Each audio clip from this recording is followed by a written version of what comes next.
Did you know the leading cause of disqualified insurance claims last year was existing conditions? Speak with your insurance adjuster before considering existence, and welcome to Super Claims.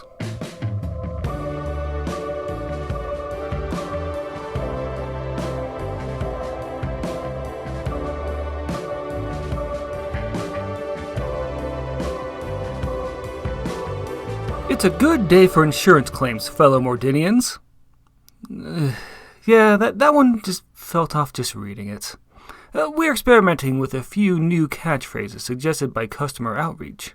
Oh, that reminds me. As of today, we'll be officially combining the formerly standalone production of Super Claims with Morton Insurance's Departments of Customer and Employee Outreach.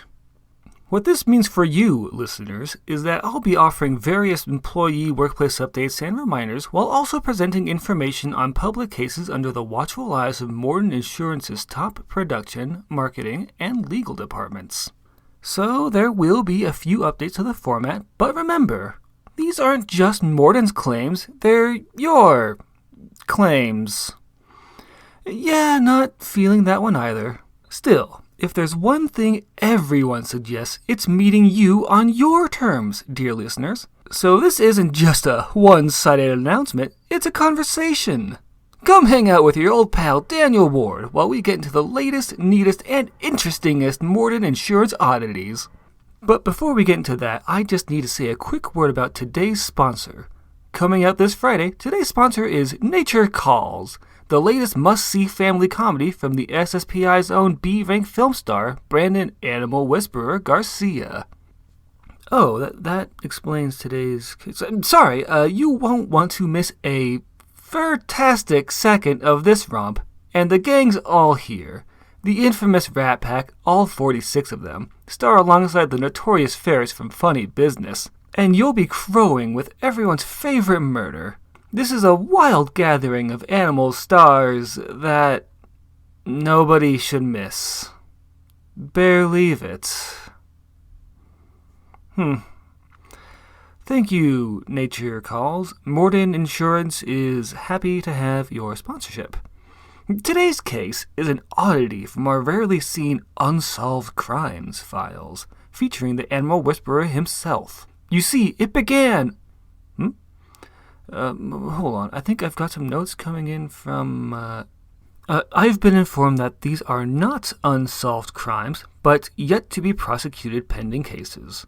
My apologies for the mix-up on the name, and thank you to Customer Outreach for the updates. Anyways, this particular case involves everyone's favorite B-class hero, the Animal Whisperer. A prodigy superpower, his abilities were discovered at an extraordinarily young age. Becoming fast friends with the family's dog, Brandon's parents took the opportunity to benefit the world with their talented young son, while making sure that he got to enjoy a normal childhood. Some of you may remember him from his television premiere, Kid Therapist, Pet Approved, where he would help people and their pets navigate the complex but ultimately heartwarming world of owner-pet counseling. Fun fact about Animal Whisperer, he's also technically the world's premier translator, able to be understood regardless of language. Thus far, he's declined to comment on the implications of this.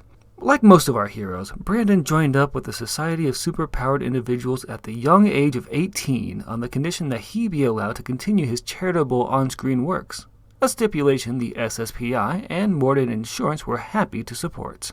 As a crime fighter, Brandon employs the assistance of his trusty team of animal partners, whom he refers to as the Paw and Claw Vigil.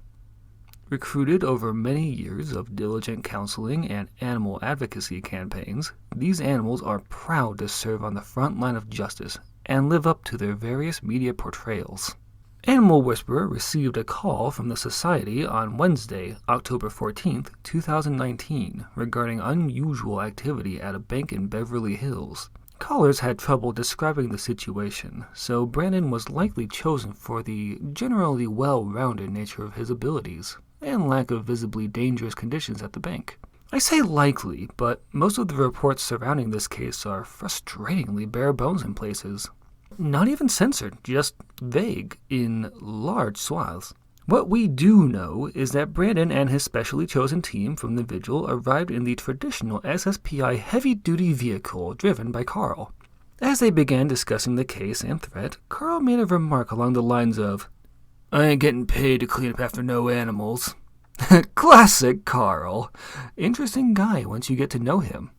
Rumors say he's worked for more than 4 years, possibly even generations. He was already an old hand by the time I started, and when my boss started. I don't think I've even seen another designated driver for the society or Morton Insurance, though they do keep the driver employment files under surprisingly high security clearance. Yes, Linda, I see you. I'll stop discussing Carl and get back on topic. Though I do have to say, Carl has a heck of a sense of humor once you get to know him. I think he likes knock-knock jokes. He once laughed at a particularly good one. Or coughed. It's hard to read him. I think he also keeps a rock collection in his glove box. I saw it once, before he snapped the box shut. Thirsty work driving those cars, vans, and jets around. I should bring him a drink next time I see him. Oh, speaking of company property, I do have a couple of employee updates before we get back to Animal Whisperer's case. First, I have been asked by management to tell you to stop claiming our toilet paper is rated for S-rank wear and tear. I'm not entirely sure if it's employees or clients who steal it after overhearing that joke, but we've seriously lost at least 50 or so. Oh, they have the data on this. Hold on. So, according to this, we've had 132 rolls go missing over the last 3 months, and management is really having trouble finding the budget to replace all this toilet paper. So please stop talking up the toilet paper. Your compliance is appreciated.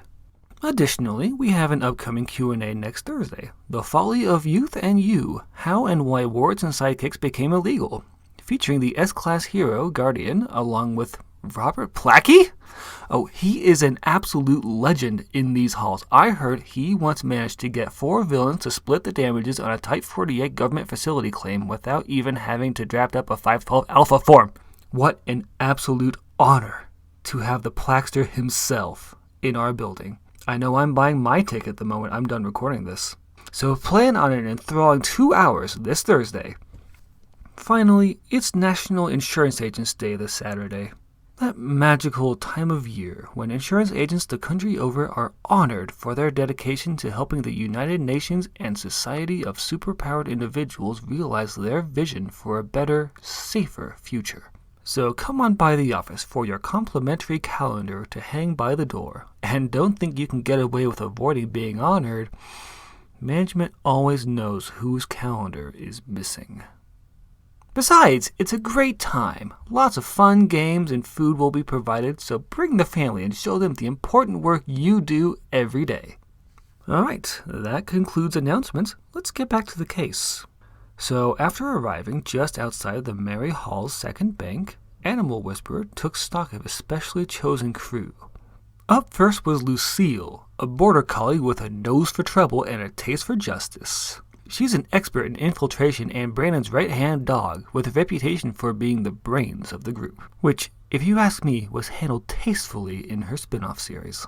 Next was the Flying Mouse Brigade, a crew of 247 to 250 mice who operate as the Vigil's surveillance crew, skilled in electronics and rewiring of critical building functions. They also run their own charming little side business, Tangled Whiskers Home Maintenance. I hear they're good, though they can be a bit cryptic when giving you the rundown of their work, what with the squeaks and attempted adorable hand signals. The group fluctuates in size depending on breeding habits week to week, like any family-owned business, but they're the best and only mouse repair bugs and does. Finally, Animal Whisperer chose to bring along the Bats Out of Hell, a crew of 5 bats and 4 foxes who specialize in tracking down and subduing villains. Wonderfully efficient crew. I've had the pleasure of seeing them work in Blind as a Fox, Clever Like a Bat, on at 5:30, 6:30 Central through the AW streaming package. Now, the best part of Animal Whisperer's cases is that, thanks to his unique approach to hero work, he always has a solid plan made ahead of time. This was no different, and in no time at all he got to talking with a local officer, Charlotte, about infiltrating the bank and taking down the villain. Before we get to that, an update on an earlier announcement. It would seem that due to the unexpected insurance emergency in New Akron, the key speaker of the much anticipated The Folly of new speaker alongside, yada yada, Ruth Justine! I know she's the left hand of our CEO or whatever, but her claims are filled with forgotten charges and convenient loopholes. And don't think I don't know what she says about me. I won't repeat it here, but it is unprofessional, to say the least.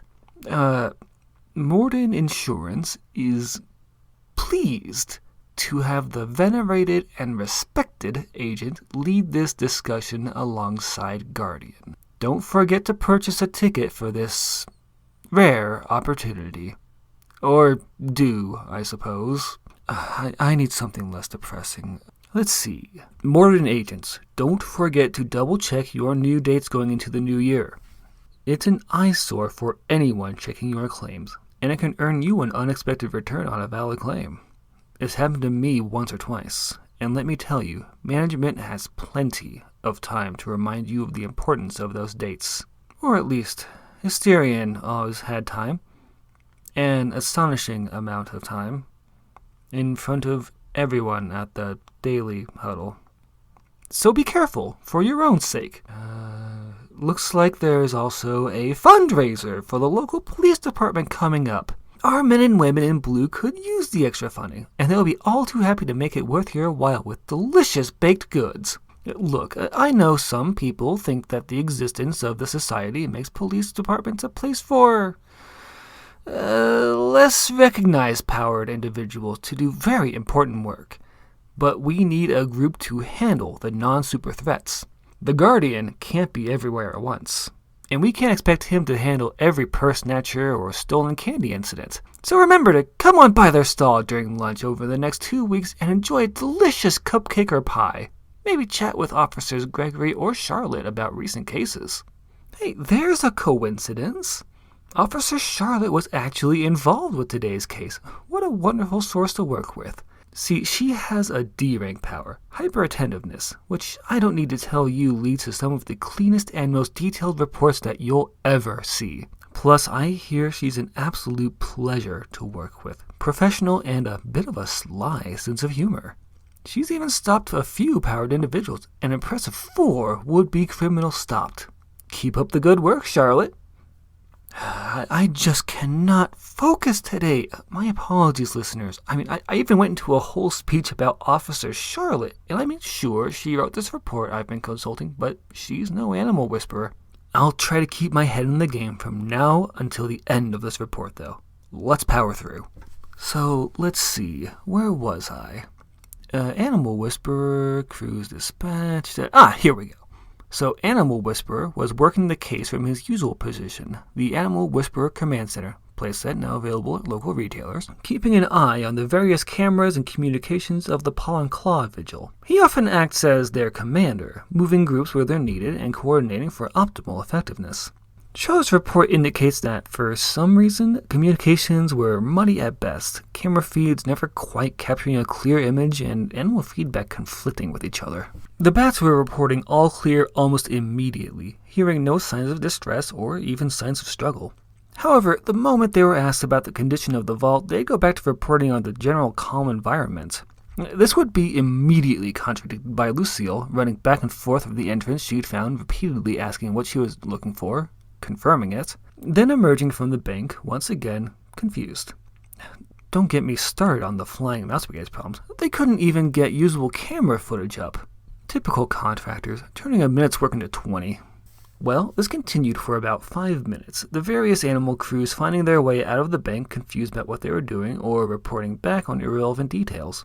Even the Bats Out of Hell, one of the finest reconnaissance crews in all of the B rankings, competitive with A-rank heroes, were getting unclear information. This is when Animal Whisperer decided that enough was enough.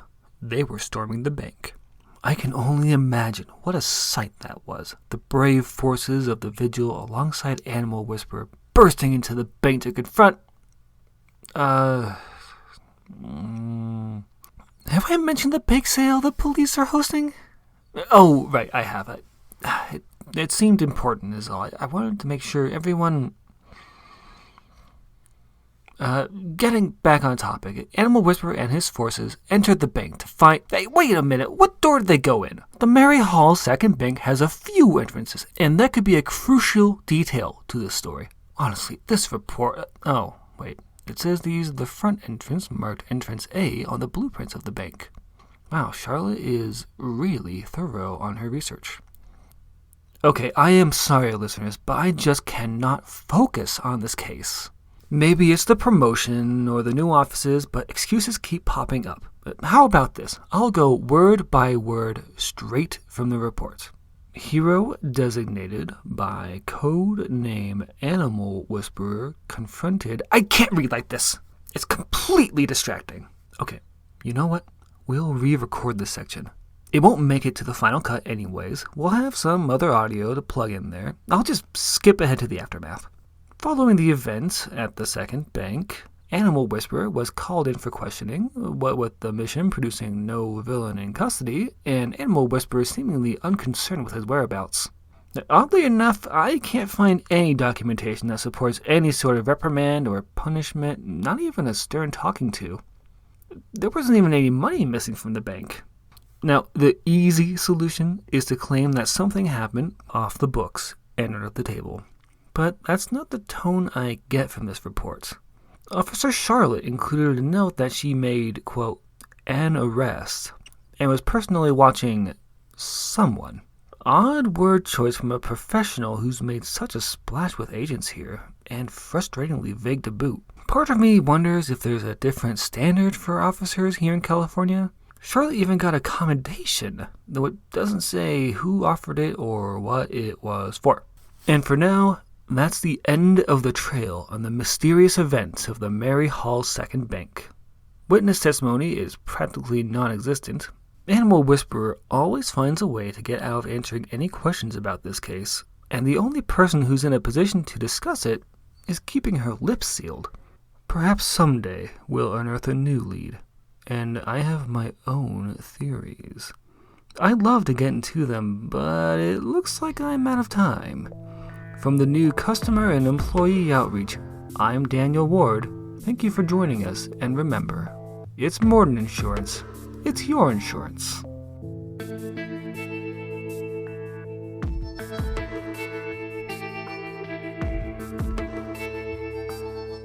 Hey, Nick here. Did you know that there are 212 bones in the vicinity of your ear, given sufficient room for rounding?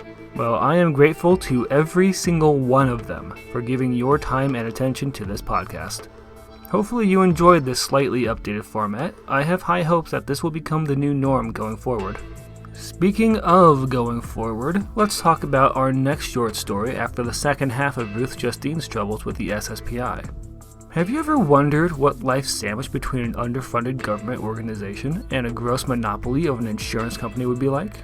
If so, then check out the next short story about a B-rank superhero's day in the life, which will be available 2 months early on patreon.com/mordeninsurance, MORDEN, or in 3 months from this episode going live. I appreciate you sticking around for the plug, investors. I am always hungry to sell out.